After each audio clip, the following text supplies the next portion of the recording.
Hey there, quirky folks! I'm your host, Anna, and today we'll be looking at the two new villains of Shazam: Fury of the Gods. So far, the DCEU has introduced a ton of super-powered villains. We've seen Zod and Doomsday, who are arguably even more powerful than Superman. Then came Steppenwolf, and a tease of Darkseid. Wonder Woman fought Ares in the past, and then Maxwell Lord also became a villain with god-level abilities. Black Adam heads back. And Shazam fought Dr. Savannah in his first film, who gained a bunch of magical abilities and unleashed the 7 deadly sins upon Earth.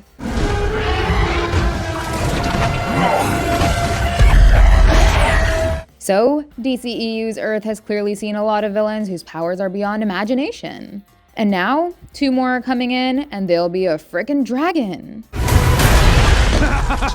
I just threw a truck at a dragon. I love my life. These are literal demigods that the Shazam family will have to deal with. So once again, the whole planet will be in danger, as they are the strongest villains that Shazam will ever face in this universe. Helen Mirren is playing Hespera, and Lucy Liu is playing Kalypso. These are 2 original DC villains created specifically for Shazam: Fury of the Gods. And they are coming in as the ill-intended daughters of the Greek god Atlas, who has showed up multiple times in the comics. He has been portrayed as both good or bad, depending upon the narrative. He is one of the 6 gods that provide Shazam with his godly powers. The wisdom of Solomon, the strength of Hercules, the stamina of Atlas, the power of Zeus, the courage of Achilles, and the speed of Mercury. So, Shazam gets his never-ending stamina from the father of Hespera and Kalypso. And these 2 demigoddesses also have a mystery sister, who is played by Rachel Zegler, and her name is Anthea. But nothing is known about her yet. In fact, not much is known about Hespera and Kalypso either, since they are both original characters and don't have a counterpart in the comics. So to know a bit more about them, we'd have to look into the Greek mythology. First up, we've got Hespera.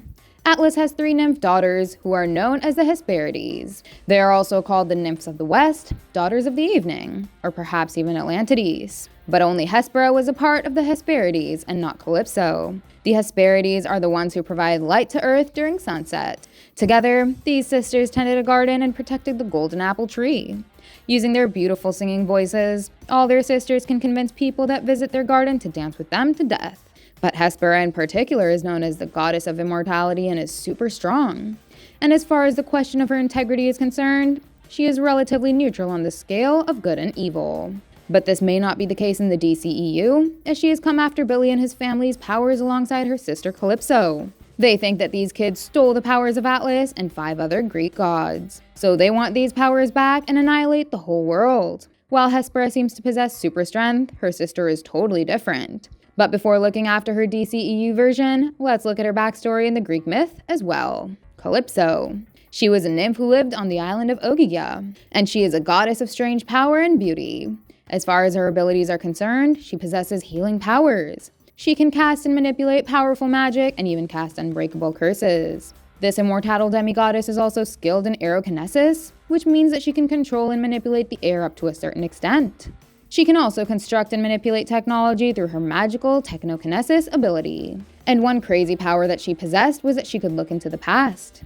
But things get very interesting in the DCEU as she brings in a fire-breathing dragon. Because of her dragon riding capability, Billy even goes on to call her Khaleesi, making a pop culture reference of Daenerys Targaryen from Game of Thrones. Hey, Khaleesi!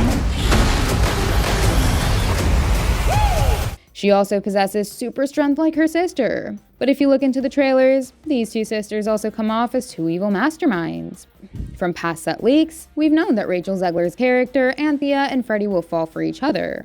But according to the trailer, all this seems to be a ploy set up by Hespera and Kalypso. They are using Anthea to lure Freddy in. And then they take his powers away through the wizard's magical staff. Shazam introduced the wizard's magic staff, which was seemingly destroyed. But now, the 2 sisters have returned with another one, which can take Shazam and his family's powers away. After Hespera depowers Freddy with the staff's magic, Kalypso also uses it to take Mary's powers away.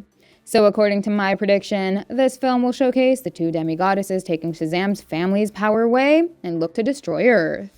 Anthea is on their side at first, but falling for Freddy, it is possible that she'd switch sides and help the Shazam family. She'd go up against her sisters, who revert Freddy and Mary back into their human selves. But it is possible that both Freddy and Anthea will end up killing Hespera, as she is nowhere to be seen in the final battle between Billy Batson and Kalypso.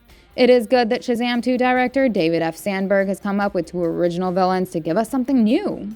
But the trailers only make it seem that they want to take Shazam's powers and annihilate Earth.